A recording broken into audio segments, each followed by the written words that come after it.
Hello guys, in today's video I'm gonna show you how to fix Roblox white screen problem. Easy and quick. If you want to fix it, all you need to do first, just right click here, open task manager, and now after that just right click on Google Chrome and click end task, and after that just close this window and then type here,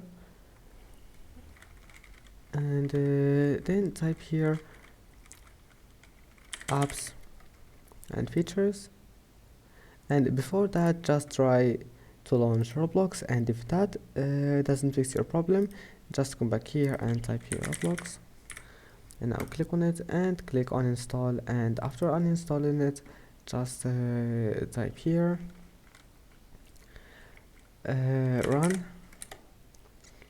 and then type here local app data and click OK, and then scroll down until you find here Roblox. Here it says, right click on it and click delete, and that's it. Your problem must be fixed. Don't forget to like and don't forget to subscribe, and see you in the next video.